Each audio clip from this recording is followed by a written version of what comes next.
Hello dear students, मैं मनीष मालव। स्वागत है आपका आपके अपने यूट्यूब चैनल फ्री की एजुकेशन 4.0। डियर स्टूडेंट्स, अपनी 10वीं की मैथमेटिक्स के इस रिवीजन की क्लास में अपन ने प्रथम 4 प्रश्नावलियाँ कंप्लीट कर ली हैं, 1 से लेकर 4 तक। उसके बाद अपनी प्रश्नावली आती है प्रश्नावली 5, जिसका भाग फर्स्ट आज पढ़ेंगे, जिसका नाम है आपके समांतर श्रेणी। इसको इंग्लिश में बोला जाता है अरिथमेटिक प्रोग्रेशन और शॉर्ट में बोलते हैं इसको एपी। सबसे पहले अपन जानते हैं समांतर श्रेणी होती क्या है। पहले तो इसको समझेंगे अपन अपनी भाषा में। देखिए, समांतर श्रेणी जिसको अपन श्रेणी भी बोलते हैं। देखिए यहाँ पर समांतर, देखिए इसको सामान्य भाषा में अगर इसकी बात करूं तो समान अंतर वाली एक ऐसी श्रेणी जिसमें क्या हो, समान अंतर हो। यानी कि जैसे कि आपने टेबल्स पढ़ी होंगी, यानी कि पहाड़े पढ़े होंगे। जो जितने भी पहाड़े होते हैं, जैसे कि 2 का पहाड़ा लिखा मैंने, 2 2 दुए 4, 3 दुए 6, 4 दुए 8। इस प्रकार ये क्या है, एक सीरीज बनेगी। क्या बनेगी? एक सीरीज, जिसमें क्या होता है, प्रत्येक पद जो होता है, प्रत्येक क्रमागत पदों के बीच में क्या हो, समान अंतर हो। कैसा हो? समान अंतर। तो देखिए यहाँ पर प्रत्येक पद के बीच में क्रमागत पद, जैसे कि ये 2 पद लिए तो देखिए 4 - 2 क्रमागत पदों का अंतर कितना है? अंतर का मतलब घटाना, कितना आ रहा है? 2। फिर ये वाला पद लिया तो 6 में से 4 घटाऊंगा, कितना आएगा? 2। फिर ये वाला पद लिया तो 8 में से 6 घटाऊंगा तो कितना आएगा? 2। यानी कि ये जो अंतर जो आ रहा है, ये क्या आ रहा है यहाँ पर? बराबर आ रहा है। तो इसको बोलते हैं अपन सार्व अंतर। क्या बोलते हैं? सार्व अंतर, जिसको डी से डिनोट करते हैं। मतलब कि समांतर श्रेणी हमारी भाषा में बात करें तो एक ऐसी श्रेणी होती है, एक ऐसी सीरीज होती है कि जिसका अंतर क्या होता है, क्रमागत पदों का अंतर क्या होता है, आपके बराबर होता है। ये होती है आपके समांतर श्रेणी की पहचान। यानी कि एपी की पहचान क्या होगी कि प्रत्येक क्रमागत पद का अंतर क्या होगा, बराबर होगा। अब चलते हैं अपनी मैथमेटिक्स की भाषा में समांतर श्रेणी की परिभाषा क्या होती है। देखिए दोस्तों, समांतर श्रेणी एक ऐसी श्रेणी होती है जिसमें प्रत्येक पद पहला पद छोड़ा जाता है इसमें, यानी कि प्रथम पद को छोड़कर। यानी कि समांतर श्रेणी एक ऐसी श्रेणी है जिसमें प्रत्येक पद जो होता है, प्रथम पद को छोड़कर प्रत्येक पद एक निश्चित संख्या, कैसी संख्या? निश्चित संख्या जोड़कर प्राप्त किया जाता है। कैसी संख्या? एक निश्चित संख्या जोड़कर प्राप्त किया जाता है। कौन सा पद? प्रत्येक पद। यानी कि समांतर श्रेणी में जितने भी पद होंगे उनमें क्या जोड़ा जाएगा? एक निश्चित संख्या जोड़ी जाएगी, जिस निश्चित संख्या को क्या बोला जाता है? यहाँ पर सार्व अंतर डी बोला जाता है। मतलब कि इसको मैं उदाहरण के थ्रू बताता हूँ। जैसे कि कोई मैंने प्रथम पद लिया, इसमें क्या बोला गया? प्रथम पद को छोड़ा जाएगा। यानी कि प्रत्येक पद, अगला जो वाला पद होगा, इसमें याद रखना, समांतर श्रेणी में जितनी भी संख्या होती है वो संख्या अपने आप में क्या कहलाती है? पद कहलाती है। यानी कि इंग्लिश में बोलते हैं टर्म्स। जैसे कि कोई संख्या ले ली 8। अब इसमें एक निश्चित संख्या जोड़कर अगला प्राप्त किया जाएगा। अगला पद कैसे प्राप्त किया जाएगा? एक निश्चित संख्या जोड़कर। जैसे कि मैंने यहाँ पर एक निश्चित संख्या ले ली 4, तो इसमें अगला पद कैसे बनेगा? 8 में कितना जोड़ूंगा? 4, तो कितना आएगा? 12। फिर 12 में कितने जोड़ेंगे? 12 में 4 जोड़ेंगे तो कितना आएगा? 16। फिर 16 में 4 जोड़ेंगे, कितना आएगा? 20। इस प्रकार ये श्रेणी क्या की जाती है? प्राप्त की जाती है। इसी को क्या बोलते हैं अपन? एपी बोलते हैं। चलिए इसको एक बार और बताता हूँ। देखिए, इस परिभाषा के अकॉर्डिंग क्या हुआ कि समांतर श्रेणी एक ऐसी श्रेणी है, समांतर श्रेणी एक ऐसी श्रेणी है जिसमें प्रथम पद को छोड़ दिया जाता है। प्रथम पद को छोड़कर प्रत्येक जो पद होंगे, आगे वाले जितने भी पद होंगे, उनमें एक निश्चित संख्या जिसको डी बोलते हैं, वो जोड़कर प्राप्त की जाती है। यानी कि एक श्रेणी जो होती है एक निश्चित संख्या जोड़कर प्राप्त की जाती है। अब देखिए यहाँ पर निश्चित संख्या कितनी हुई? 4 हुई। यानी कि ये जो अंतर जो हुआ कितने का आया? 4 का। अब देखिए यहाँ पर जो ये 2 पदों के बीच में अगर अंतर निकालने की बात करूं तो दोनों के बीच में अंतर निकालूंगा क्रमागत पदों के बीच में, तो कितना आएगा? आपके 4 आएगा। ये 4 क्या कहलाता है? आपके सार्व अंतर कहलाता है। सार्व अंतर, जैसे कि मैंने यहाँ पर भी बताया आपको, जिसको डी से डिनोट करते हैं। और दोस्तों ये जो डी का मान जो होता है वो आपके धनात्मक भी हो सकता है, ऋणात्मक भी हो सकता है और शून्य भी हो सकता है। यानी कि ये डी का मान आपके धनात्मक में, ऋणात्मक में और शून्य भी हो सकता है। जैसे कि मैंने यहाँ पर आपके कोई सीरीज लिखी, जैसे कि 5, 7, 9, 11, इस प्रकार एक सीरीज लिख दी। अब मैं पूछूं आपसे कि क्या ये एपी में है? क्रमागत पदों के मध्य का अंतर ज्ञात करना है। अगर वो सार्वंतर, जिसे कॉमन डिफरेंस बोलते हैं, अगर वो बराबर आ जाता है तो आपकी वो श्रेणी कैसी होंगी? एपी में होंगी। तो सार्वंतर कैसे ज्ञात करेंगे? 7 में से, यानी कि ये जो होता है आपके, ये पहला पद होता है A1, ये होता है A2, ये होता है A3, ये होता है 4, इस प्रकार चलता है। ये लास्ट में चलता है आपके AN, एनवां पद जिसे बोलते हैं। यानी कि पहला पद जिसको ए भी बोला जाता है। ध्यान देना, A1 बराबर A, दोनों बराबर बात होती है, ठीक है, दोनों ही एक बात है। यानी कि पहला पद, दूसरा, तीसरा, चौथा पद, इस प्रकार। अब इनमें क्या किया जाता है? सार्वंतर निकाला जाता है। अगर सार्वंतर बराबर आ जाता है तो वो श्रेणी किस में है? एपी में है। देखिए सार्वंतर कैसे निकालेंगे? A2 माइनस A1, आगे वाले पद में से पीछे वाला पद घटाएंगे। यानी कि सार्वंतर निकालने के लिए क्या करते हैं अपन? क्रमागत पदों का अंतर निकालते हैं। 7 माइनस कितना? 5, कितना आया? 2। अब क्या करेंगे अपन? ये जो 9 है, 9 में से क्या घटाएंगे? 7 घटाएंगे। यानी कि तीसरा पद, तीसरे में से दूसरा पद घटाएंगे। 9 माइनस 7 कितना आएगा? 2। ठीक वैसे आपके A4 में से A3 घटाऊंगा यहाँ पर, तो 11 में से 9 घटाऊंगा तो कितना आएगा? 2 आएगा। चूंकि यहाँ पर जो D1 बराबर D2 बराबर D3, यानी कि जो D1 है इसको बोल सकते हैं, इसको D2 बोल सकते हैं, इसको D3, यानी कि जो सार्वंतर जो है ये क्या आ रहा है? बराबर आ रहा है। अगर सार्वंतर बराबर आता है तो वो श्रेणी किस में होगी? एपी में होगी। यानी कि यही एक कंडीशन होती है समांतर श्रेणी की, कि अगर सार्वंतर बराबर आ जाता है तो वो श्रेणी कैसी होती है? एपी होती है, यानी कि समांतर श्रेणी होती है।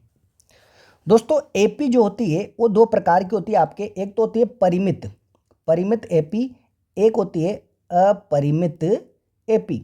परिमित एपी में क्या होता है कि इसमें अंतिम पद विद्यमान होता है, यानी कि अंतिम पद दिया जाता है। जैसे कि 4, 6, 8, इस प्रकार लास्ट में दे दिया मैंने 20। तो इसमें देखो पहला पद, दूसरा पद, तीसरा पद, डैश डैश लगाकर अंतिम पद दे दिया मैंने। क्या दे दिया? अंतिम पद। तो इसको बोलते हैं परिमित एपी। और यदि अंतिम पद विद्यमान नहीं हो, अंतिम पद विद्यमान नहीं हो, जैसे कि 4, 6, 8 डैश डैश डैश, इस प्रकार छोड़ दिया जाता है, यानी कि इसमें अनंत पद हो सकते हैं, तो इसको बोलते हैं अपरिमित एपी। क्या बोलेंगे? अपरिमित एपी। तो दोस्तों एक बार और बता देता हूँ, एपी क्या होती है। जैसे कि पहला पद A1 है, कोमा A2, A3, A4, इस प्रकार चलती है। अंत में AN पद, यानी कि nवां पद बोलते हैं इसको, जो कि कितना भी हो सकता है, 10वां पद हो सकता है, 20वां, 1000वां पद हो सकता है। तो इस A1 को अपन A भी लिख सकते हैं। कैसे लिख सकते हैं? A1 को A भी लिख सकते हैं। और D हमेशा किस प्रकार प्राप्त करेंगे आप? A2 में से A1 घटाएंगे, यानी कि A2 माइनस A1, यानी कि D1, डिफरेंस फर्स्ट, यानी कि जो पहला सार्वंतर आएगा। उसके बाद D2 बराबर कैसे निकालेंगे? A3 में से क्या घटाएंगे? A2। और फिर D3 कैसे निकालेंगे? ये A4 जो है इसमें से क्या घटाएंगे? A3 घटाएंगे। इस प्रकार अगर ये सार्वंतर आपके बराबर आ जाते हैं तो वो श्रेणी कैसी होती है? आपके समांतर श्रेणी होती है। अब चलिए इसके क्वेश्चनों की ओर चलते हैं। अपन प्रश्नावली 5.1 के क्वेश्चनों को सोल्व करेंगे। इसके पहले के जितने भी उदाहरण हैं, मैं जब आपको प्रश्नावली के क्वेश्चन बताऊंगा तो आप इजीली इन उदाहरणों को हल कर सकते हैं। एक्सरसाइज आपके हैं 5.1।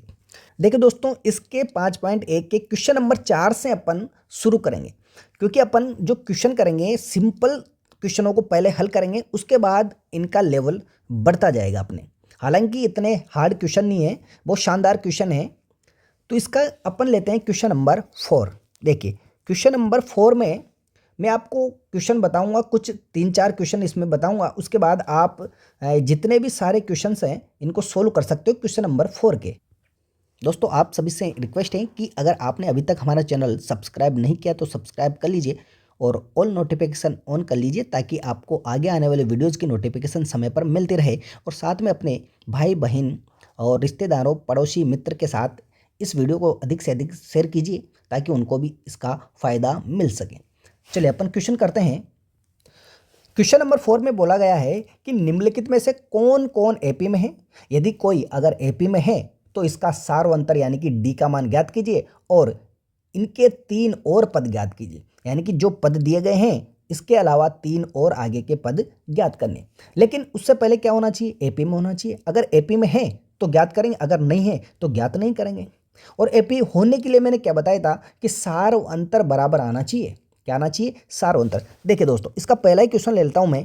पहला क्वेश्चन है 2, 4, 8, 16, फिर लगा हुआ है डैश डैश डैश, यानी कि ये अपरिमित एपी है क्योंकि लास्ट का पद इसमें नहीं दिया गया है। अब चलिए एपी बताने के लिए अगर एपी है तो उसके लिए क्या करेंगे, अपन सार्वंतर ज्ञात करेंगे। तो सार्वंतर कैसे ज्ञात करते हैं, D1। तो D1 कैसे करेंगे, ये क्या है आपके A1, ये A2, ये A3, ये क्या है आपके A4 है। तो D1 A2 माइनस A1 बराबर 4 माइनस 2 बराबर कितना आया, 2 आया। ठीक वैसे ही आप क्या करोगे, D2 ज्ञात करोगे। D2 का मतलब A3 माइनस A2, यानी कि इसमें से क्या घटाएंगे, ये वाला पद घटाएंगे। यानी कि 8 में से 4 घटाएंगे तो कितना आएगा आपके, 4 आएगा। फिर D3 ज्ञात करेंगे। तो D3 यानी कि तीसरा सार्वंतर ज्ञात करने के लिए क्या करेंगे, 16 में से क्या घटाएंगे, 8 घटाएंगे। यानी कि A4 में से A3 घटाएंगे। तो 16 में से 8 घटाऊंगा तो कितना आएगा, 8 आएगा। अब देखिए यहाँ पर क्या यहाँ पर सार्वंतर बराबर आ रहा है। देखिए D1 2 आया, D2 4 आया और D3 कितना आया, 8 आया। क्या सार्वंतर बराबर आ रहा है, नहीं आ रहा है। तो देखिए चूंकि D1 is not equal D2 is not equal D3, यानी कि सार्वंतर क्या नहीं है, बराबर नहीं है। तो सार्वंतर बराबर नहीं है तो ये क्या एपी में होगी, नहीं होंगी। तो इस प्रकार ये दी गई श्रेणी एपी में नहीं होंगी। अतः दी गई श्रेणी एपी नहीं है। अब एपी नहीं है तो आगे के 3 पद अपन ज्ञात नहीं करेंगे इसमें। दोस्तों इसके बाद मैं क्वेश्चन लेता हूं आपके, क्वेश्चन नंबर 2 और 3 आपको करना है। क्वेश्चन नंबर 5 वाला थोड़ा कॉम्प्लिकेटेड है, इसको मैं ले लेता हूं क्वेश्चन नंबर 2। चलिए क्वेश्चन नंबर 5 है, चौथे का 5 क्वेश्चन। 5 क्वेश्चन में बोला गया है आपसे 3 प्लस रूट 2, 3 प्लस 2 रूट 2 और 3 प्लस 3 रूट 2, इस प्रकार डैश डैश लगा हुआ है। अब इसमें क्या करना है आपको, सार्वंतर ज्ञात करेंगे सबसे पहले। तो देखिए सॉल्यूशन, यहाँ पर A1 है, ये A2 है, ये A3 है, ये क्या है आपके A4 है। यानी कि 4 पद दिए गए, 1 2 3 और 4। अब क्या करेंगे, D1 ज्ञात करेंगे। D1 बराबर कैसे निकालते हैं, इस A2 में से क्या घटाएंगे, A1 घटाएंगे। तो A2 माइनस A1 बराबर 3 प्लस रूट 2 में से क्या घटाएंगे, 3 घटाएंगे। ये तो घटेगा, यानी कि इसमें से ये वाला मान घटाएंगे। प्रत्येक संख्या क्या होती है, इसमें पद होता है। तो देखिए 3 माइनस 3 क्या हो जाएगा, कट जाएगा, तो बचेगा कितना, रूट 2 बचेगा। अब क्या करेंगे, D2 निकालेंगे। D2 कैसे निकालेंगे, ये जो A3 है इसमें से क्या करेंगे, इसको घटाएंगे। तो देखिए A3 माइनस A2 बराबर कितना होगा, 3 प्लस 2 रूट 2 जो है इसमें से क्या घटाऊंगा मैं, ये वाला मान घटाऊंगा। तो 3, देखिए कोष्टक के अंदर 3 प्लस रूट 2 घटाऊंगा, ये तो घटाएंगे।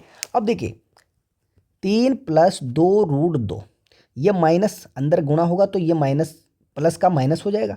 तो माइनस का तो 3 और माइनस का ही रूट 2, 3 से 3 वापस कट जाएंगे प्लस माइनस के। अब देखिए 2 रूट 2 में से 1 रूट 2 घटेगा तो सिर्फ क्या बचेगा, 1 रूट 2 बच जाएगा, क्योंकि यहाँ पर 2 है तो 2 में से 1 यहाँ पर घट जाएगा तो कितना बचेगा, 1 रूट 2 बच जाएगा। ठीक वैसे ही आपको क्या करना है, D3 निकालना है। तो D3 क्या करेंगे, A4 में से क्या घटेगा, ये वाला मान A3 वाला। तो A4 माइनस A3 बराबर 3 प्लस 3 रूट 2 माइनस कोष्टक के अंदर लिखना है और ये वाला जो मान है आपके, ये वाला ये घटेगा 3 + 2√2। अब ये माइनस जो है इसमें दोनों जगह मतलब गुणा हो जाएगा। तो देखिए 3 + 3√2 माइनस के 3 और माइनस हो जाएगा, यहाँ पर भी प्लस का है तो -2√2 वापस कट जाएंगे। अब देखिए यहाँ पर वापस वही 3√2 में से 2√2 घटेगा तो कितना आएगा, √2 आ जाएगा। अब देखिए यहाँ पर D1 का मान, D2 का मान और D3 का मान क्या आ रहा है, सभी जगह बराबर आ रहा है। तो अगर मान बराबर आता है तब क्या होता है, समांतर श्रेणी में हो जाती है श्रेणी। तो इस प्रकार चूंकि D1 बराबर D2 बराबर D3, अतः दी गई श्रेणी AP में है। अब देखिए क्वेश्चन में क्या बोला था, अगर AP है तो इसका सार्वंतर ज्ञात कीजिए। तो देखिए तो सार्वंतर तो कितना हो जाएगा, तो सार्वंतर D बराबर कितना आ जाएगा, आपके अंतर कितने का आ रहा है, √2 √2 √2 का, यानी कि सार्वंतर कितना आ गया, √2, यानी कि एक आंसर तो आपके ये आ चुका है। अब बोला गया है कि अगले 3 पद और ज्ञात कीजिए। तो 3 पद कैसे ज्ञात करेंगे, मैंने क्या बोला था, समांतर श्रेणी प्रत्येक पद जो होता है एक निश्चित संख्या जो कि सार्वंतर जो होता है उसको जोड़कर प्राप्त करते हैं। तो अपन क्या करेंगे, प्रत्येक पद में अगला जो पद होगा, देखिए यहाँ पर ये जो पद है लास्ट का, इसमें क्या करेंगे, √2 जोड़ते जाएंगे, अगला पद बनता चला जाएगा। तो देखिए ये तो आपके कौन सा था, चौथा पद था। तो अब देखिए अब A5 यानी कि 5वां पद ज्ञात करना है, क्योंकि अगले 3 पद ज्ञात करने, 4 तो अपने पास है। तो A5 जो होगा, ये जो अंतिम पद है चौथा पद, इस चौथे पद में क्या जुड़ जाएगा, सार्वंतर जुड़ जाएगा। क्या जुड़ेगा, सार्वंतर, क्योंकि प्रत्येक पद कैसे प्राप्त करते हैं, एक निश्चित संख्या जोड़कर प्राप्त करते हैं पिछले पद में। तो पिछला पद चौथा है तो इसमें D जुड़ जाएगा। तो चौथा पद कितना था आपके, देखिए यहाँ पर चौथा पद था आपके 3 + 3√2, 3 + 3√2 में क्या जुड़ेगा आपके D, और D का मान कितना था, √2। यहाँ से अपने निकाला अभी कि D का मान √2 है। तो देखिए यहाँ पर 3 + 3√2 में एक √2 जुड़ेगा तो 4√2 बन जाएंगे। कितने बन जाएंगे, 4√2 बन जाएंगे। ठीक वैसे आप क्या करोगे, A6 ज्ञात करोगे। तो A6 क्या करेंगे, ये जो A5 आया, ये जो A5 आया इसमें वापस क्या जोड़ेंगे, D का मान जोड़ेंगे। तो A5 में क्या जोड़ेंगे, D का मान। तो A5 है 3 + 4√2 प्लस के √2 जुड़ जाएंगे D का मान, तो कितना आ जाएगा, 3 + 5√2 बनेगा, क्योंकि ये इसमें जुड़ेगा। ठीक वैसे ही A7 जब निकालोगे तो आपके कितना आ जाएगा, ये इस प्रकार निकाल कर 3 + 6√2 आ जाएगा। तो इस प्रकार AP के अगले 3 पद आपके कौन कौन से आगे, ये और ये। इस प्रकार अगर AP लिखना चाहो तो AP, अतः AP कैसे बनेगी, AP बराबर, ये तो 4 पद आप लिखना, इसके बाद 4 पद आपको लिखना है, उसके बाद ये तीनों पद भी आपको कोमा लगाते हुए लिख देना है। इस प्रकार आपकी एक नई श्रेणी बन जाएगी। नहीं तो क्या वही श्रेणी बनेगी, लेकिन अगले पद आपके आ जाएंगे 3 पद। तो दोस्तों इस प्रकार ये क्वेश्चन आपको करने हैं। चलिए दोस्तों, इसके बाद मैं इसका 11 नंबर का क्वेश्चन बता देता हूँ। देखिए A, A², A³ A4 dash dash इस प्रकार दिया गया है। अब क्या करेंगे, अपन इसमें D की जांच करेंगे, D बराबर आ रहा है कि नहीं आ रहा है। तो देखिए ये पहला पद, ये दूसरा, तीसरा, चौथा। तो D1 अगर बात करूं तो A2 - A1 होता है, और A2 कितना है यहाँ पर, ये A1, ये A2, A3, ये A4। तो A2 है आपके A² माइनस का A1 कितना है A। यहाँ से अगर मैं A कॉमन लूँ दोनों जगह से तो A - 1 बचेगा। भाई यहाँ पर तो 1 बच जाएगा और यहाँ पर एक A बचेगा, क्योंकि एक A बाहर आ गया। चलिए D2 अगर बात करूँ तो A3 माइनस का A2 बनता है। तो A3 कौन है, ये इसमें से ये घटेगा, तो A³ - A²। यहाँ से A² कॉमन आ रहा है आपके, देखिए दोनों जगह से। तो A² कॉमन आता है यहाँ पर क्यूब वाले से, तो एक A बचेगा और माइनस का 1 बचेगा। ठीक वैसे ही D3 निकालूंगा, तो A4 - A3 बराबर ए की पावर 4 माइनस ए की पावर 3। चलिए यहाँ से A3 कॉमन आ रहा है आपके, और बचेगा क्या, A4 में से A3 कॉमन आ गया तो एक ए बचा, माइनस का एक बच गया। अब देखिए क्या यहाँ पर सार्वंतर बराबर आ रहा है क्या, देखिए यहाँ पर ये जो है ये गुणनखंड तो आपके कॉमन आ रहा है, लेकिन क्या ये बराबर आ रहा है, नहीं आ रहा। तो यहाँ पर ये बराबर नहीं आ रहा है, तो इसका मतलब ये AP में नहीं होंगे आपके, क्योंकि D1 is not equal D2 is not equal D3, अतः दी गई श्रेणी किसमें नहीं है, आपके AP नहीं होंगी। ठीक है, इस प्रकार ये आपको लाइन लिख देनी है। तो इसके अगले 3 पद भी ज्ञात नहीं करने, क्योंकि बोला गया है अगर AP है तभी आपको ज्ञात करने हैं। चलिए इसके बाद एक और इसका क्वेश्चन बता देता हूँ आपको 12th नंबर का। चलिए 12th नंबर का जो क्वेश्चन है, √2, √8, √18, √32, इस प्रकार ये आपके क्वेश्चन है। अब इसमें क्या करना है आपको, D1, D2, D3 ये आपको निकालने हैं। तो ये पहला पद, ये दूसरा, A3, A4 बन जाएगा। चलिए D1 अगर निकालने की बात करूँ तो A2 माइनस A1 बराबर कितना, √8 माइनस √2। अब चलिए यहाँ से देखो, इसको ऐसे नहीं छोड़ना है आपको, √8 ध्यान देना, √8 को मैं √4 गुणा √2 लिख सकता हूँ। क्यों लिख सकता हूँ, क्योंकि 4 2 कितना होता है, 8 ही तो होता है। अब देखिए ये क्यों लिखा, क्योंकि √4 का मान आपके 2 निकल के आ जाता है, यानी कि √4, 4 का वर्गमूल 2 बनता है, इसलिए मैं इस √8 को 2 √2 भी तो लिख सकता हूँ, क्योंकि यहाँ से तो एक तो बन गया 2 और ये बच रहा है आपके √2। तो देखिए इसको मैं कैसे लिख सकता हूँ, 2 √2 माइनस के √2, ये अपनी जगह है से अपने। चलिए यहाँ से 2 √2 में से एक √2 घटेगा तो कितना आएगा आपके, एक √2 बच जाएगा। अब आगे देखते हैं, D2 निकालते हैं। D2 कैसे निकलेगा, इसमें से ये घटेगा तो √18 में से, या फिर यहाँ पर A3 माइनस A2, तो A3 में से A2 घटाएंगे, यानी कि √18 माइनस के √8। अब देखो 18 को कैसे लिख सकता हूँ मैं, ध्यान देना यहाँ पर 18 को कैसे लिख सकता हूँ, 9 2 18, ध्यान देना 9 गुणा √2 लिख सकता हूँ, और 9 का वर्गमूल होता है कितना, 3, तो 3 √2 लिख सकता हूँ 18 को मैं। तो देखिए 3 √2 माइनस के इस √8 को अभी लिखा मैंने, कैसा लिखा, अभी जस्ट लिखा कैसे, 2 √2। ठीक है, अब वापस यहाँ से 3 √2 में से 2 √2 घटेंगे तो कितना आएगा, एक √2 ही बचेगा, यानी कि √2 बच जाएगा। अब देखिए यहाँ पर सार्वंतर क्या आ रहा है, बराबर आ रहा है कि नहीं आ रहा। तो चूंकि D1 बराबर D2, आप D3 भी निकाल के देख लेना, उसका भी सार्वंतर कितना आएगा, √2 ही आएगा आपके। तो D1 बराबर क्या है, D2 है, अतः सार्वंतर बराबर होने पर ये क्या है, AP है। क्या है, AP है। अब AP है तो अपन को क्या करना है, अगले 3 और पद ज्ञात करने। तो अगले 3 पद किस प्रकार ज्ञात करते हैं, तो देखिए एक पद निकाल के बता देता हूँ, बाकी आपको निकालना है।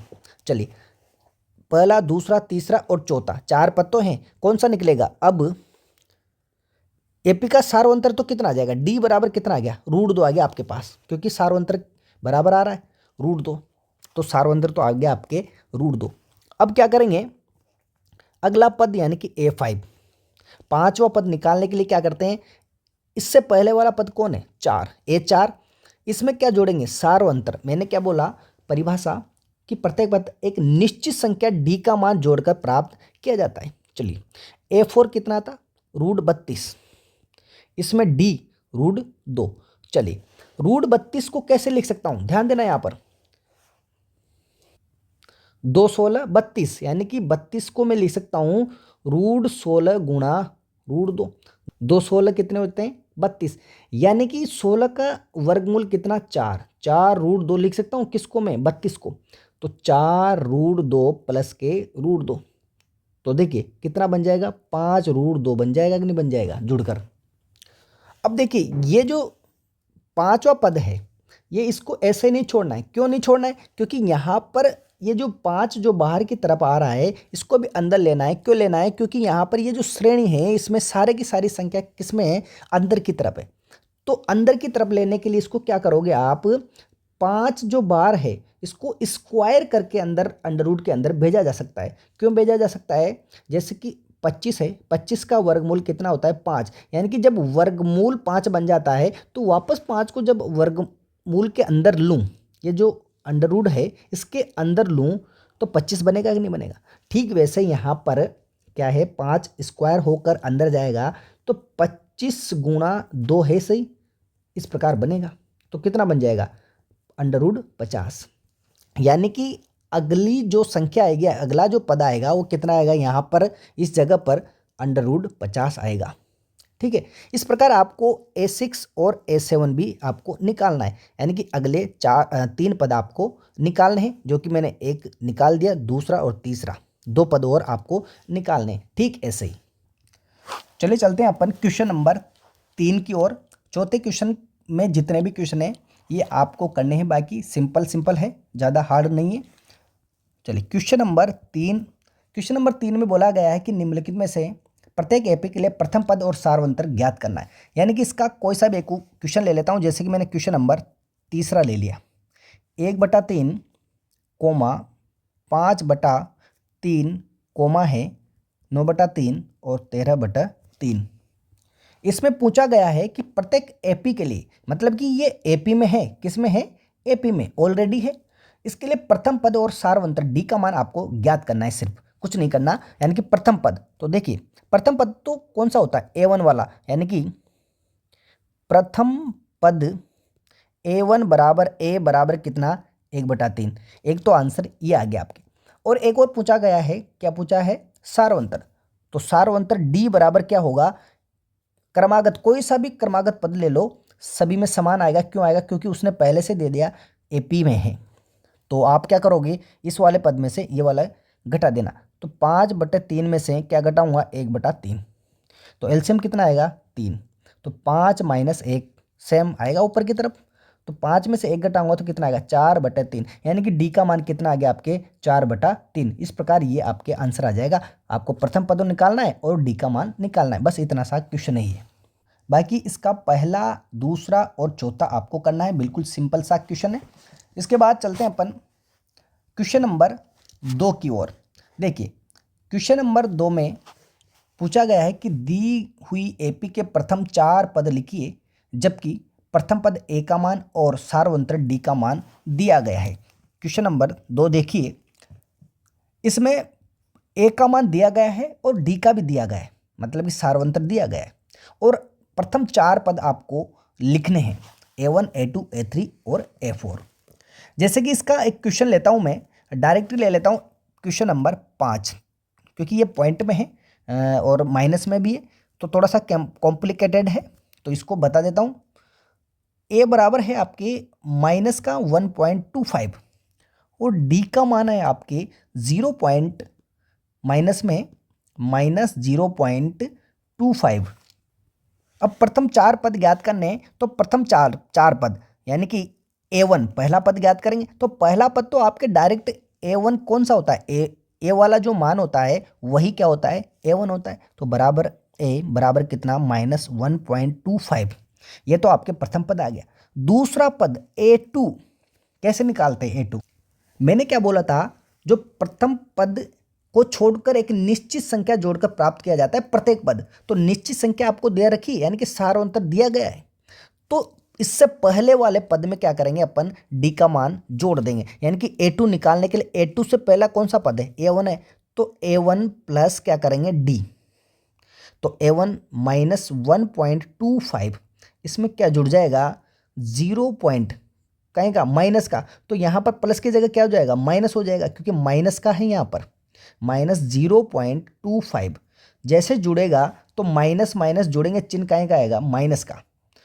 तो देखिए 1.50 हो जाएगा, क्योंकि 25 ऐसे 25 नहीं बोलते इसको, 2525 बोलते हैं पॉइंट के बाद की संख्या को।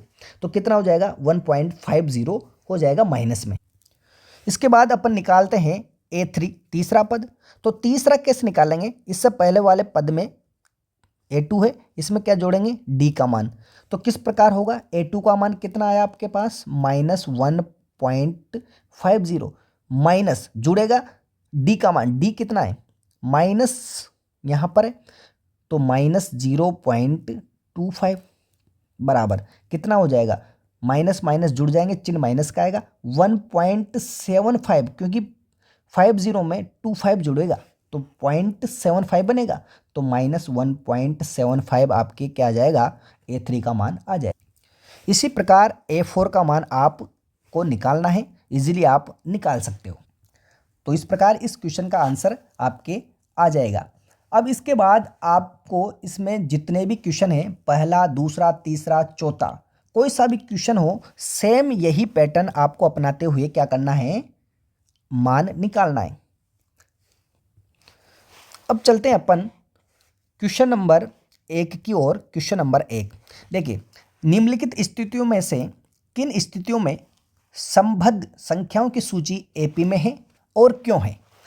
मतलब कि एपी में है और क्यों है, अगर एपी में है तो क्यों है, यह भी कारण बताना है अपन को।